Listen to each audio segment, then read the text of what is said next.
मित्रों नमस्कार। सुधीर पांडे पूर्वांचल के YouTube चैनल पर आपका स्वागत है, अभिवादन है, अभिनंदन है। आजकल आप देख रहे होंगे कि बहुत सारे गठबंधन बनाए जा रहे हैं। एक तरफ विपक्ष बना रहा है तो एक तरफ सत्ता पक्ष बना रहा है।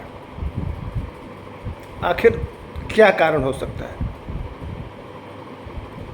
विपक्ष का गठबंधन यह समझ में आ रहा है कि अलग अलग अगर लड़ेंगे तो सत्ता पुनः जाएगी, और अगर लगातार केंद्र की सत्ता से बाहर रहे तो आने वाले दिनों में जिस तरह का वातावरण बन रहा है, 8-9 साल हो गया और जनता टूट नहीं रही है।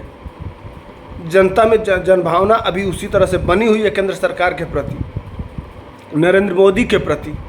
अगर इसी तरह से बना रहा और पार्टी के प्रति भी भावनाएं इसी तरह से बनी रहीं तो आने वाले दिनों में हमारा अस्तित्व मिट जाएगा। और जिस तरह से तमाम एजेंसियां इनके घोटाले और इनके तरह तरह के जो कुकर्म हैं उस पर अटैक कर रही है और बड़े बड़े खुलासे सामने आ रहे हैं, गड्डी गड्डी के नोट आ रहे हैं, तमाम मामले आ रहे हैं, उसमें अगर बहुत सारे लोग जेल चले गए तो फिर जनता विश्वास किस पर करेगी? वह एक ही पार्टी होगी। 8 साल लगभग हो गया, कोई केंद्र की सरकार पे बने प्रधानमंत्री की बात ही नहीं कर रहा हूँ, लेकिन उनके तमाम मंत्री भी हैं, उन मंत्रियों पर भी अब तक विपक्ष सवाल नहीं उठा पाया है। मैं यह कैसे कह रहा हूँ और क्यों कह रहा हूँ, कहने का आधार है। लगभग मनमोहन सिंह की सरकार भी 10 साल चली थी, आप जानते ही हैं। 10 साल होते होते शायद मनमोहन सिंह के 70% मंत्री, इवन वित्त मंत्री और स्वयं मनमोहन सिंह कोलगेट कोयला मंत्रालय उनके पास था, जिसमें 2G 4G जीजाजी सहित कोलगेट, यह सारे मामले सामने आए और उसको भारतीय जनता पार्टी ने सुप्रीम कोर्ट में ले जाके जांच कराया और जांच के माध्यम से सारे खुलासे हुए। अब तक विपक्ष इस तरह के कोई घोटाले नरेंद्र भाई अब वर्तमान के प्रधानमंत्री पर आक्षेप लगाना, उनके मंत्रियों को दोषी साबित कराना या उस सरकार पर ही कोई बहुत बड़ा ब्लेम लगा देने में सफल नहीं हुई है। यह डर है।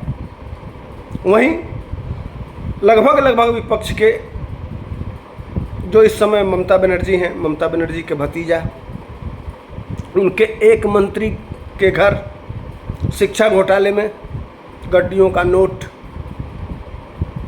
आपने देखा वो जेल में है। बिहार में लालू एंड फैमिली, आप देख रहे हैं, चार्जशीट हो गया है। दिल्ली में अरविंद केजरीवाल के 2 मंत्री ऑलरेडी जेल में हैं। स्टेलिन के 1 मंत्री बालाजी सैमफिल, यह सारे मामले कोर्ट में जांच हुए हैं और कोर्ट के जांच के माध्यम से इनकी गिरफ्तारी हुई। और भी बाकी लोग हैं, इवन शरद पवार के भतीजे भी थे, नाम तो उनका भी था, लेकिन वो भारतीय जनता पार्टी में चले आए हैं। अब उसमें भारतीय जनता पार्टी को सफाई देना चाहिए कि क्या उनके मुकदमे के साथ क्या होगा, उनके साथ क्या होगा। अब आते हैं विपक्ष पे, विपक्ष का। लेकिन मूल बात यह है कि विपक्ष तो अपना गठबंधन बना रहा है कि हम अलग अलग लड़ेंगे, वोटों का बंटवारा हो जाता है जिसके वजह से हम हार जाते हैं और भारतीय जनता पार्टी को फ़ायदा हो जाता है। लेकिन सत्ता पक्ष आखिर गठबंधन क्यों बना रहा है? उसको क्या दिक्कत हो सकती है? उसको क्या प्रॉब्लम है? तो सत्ता पक्ष ने लगभग 100 से 150 सीट चिन्हित किया है, जिन सीटों पर पिछले चुनाव में उसको हार मिली है। इवन विधानसभा के चुनाव लगभग हर स्टेटों में होता ही है। उसके बाद से स्थानीय निकाय का चुनाव होता है, उसके बाद से पंचायत चुनाव होता है। इन चुनावों में भी कहीं न कहीं पार्टी का इन्वॉल्वमेंट होता है और पार्टी के प्रदर्शन जनता की मनभावना का पता चलता है कि ये जनभावना क्या है, हम फायदे में हैं, हमसे जुड़ाव है कि हमसे अलगाव है, यह आराम से महसूस किया जा सकता है, पता लगाया जा सकता है।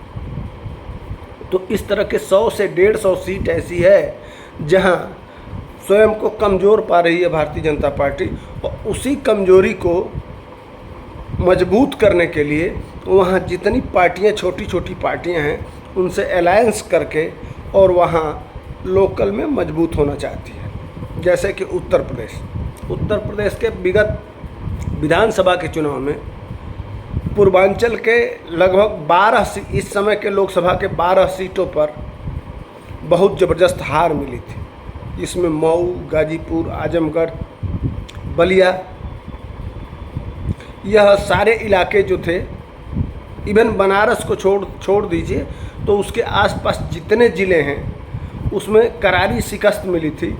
उसको मजबूत करने के लिए वहाँ भी जैसे मान दारा सिंह चौहान है, सुहेल देव पार्टी है राजभर वाली, इस तरह से वहाँ लोकल की जो छोटी छोटी पार्टियाँ और छोटे छोटे लोग हैं जिनसे पार्टी मजबूत हो सकती है, उनको लेके आ रही है।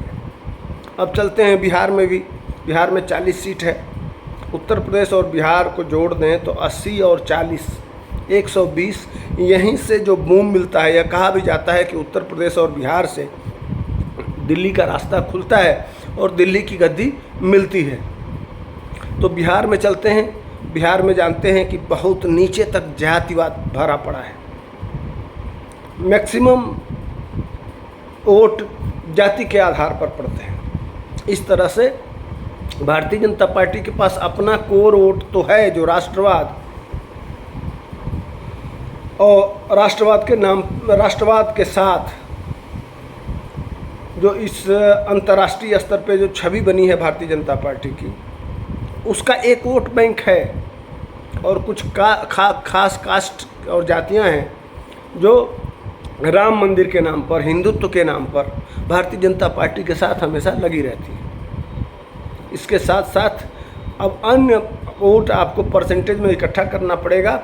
जब यह दिखाई दे रहा है कि सिर्फ 2 ही दल होंगे, 2 ही प्रत्याशी होंगे आमने सामने का, तो कहीं न कहीं आपको समीकरण के माध्यम से 50% वोट इकट्ठा करना पड़ेगा। आपको तैयारी इसी हिसाब से लेके चलना पड़ेगा और उसी हिसाब से जिस तरह से विपक्ष तैयारी कर रहा है कि हमको भारतीय जनता पार्टी के सामने एक ही प्रत्याशी खड़ा करना है। वह भी क्यों खड़ा करना है?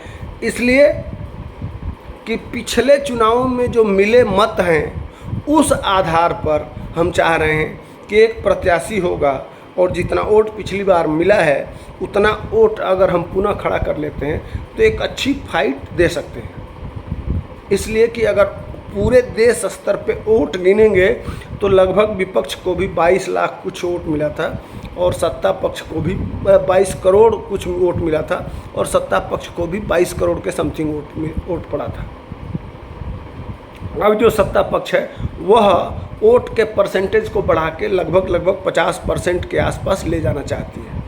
उसके लिए उसको बिहार में तमाम छोटे दल जैसे उपेंद्र कुशवाहा हैं, सहनी हैं, हालांकि सहनी से बात अभी बन नहीं पाई है, लेकिन सूत्रों के हवाले से खबर है कि आने वाले दिनों में सहनी भी, बहुत लंबी फरमाइश है, उनके डिमांड को पूरा नहीं किया जा सकता, इसलिए अभी बात नहीं बन पाई है, लेकिन आने वाले समय में बात बन जाएगी।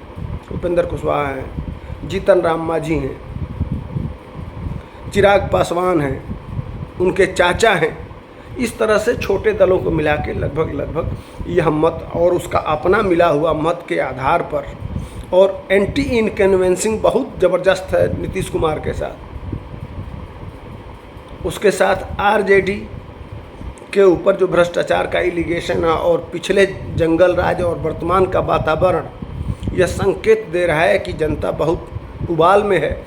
उसका फ़ायदा भारतीय जनता पार्टी उठाना चाहती है और इसी आधार पर सत्ता में आना चाहती है। आने वाले दिनों में देखते हैं, दोनों गठबंधन है। हालांकि विपक्ष कह रहा है कि जब यह कहा जाता था कि मोदी अकेला ही सब पे भारी है, तो इतने सारे गठबंधन बनाने की ज़रूरत क्यों है।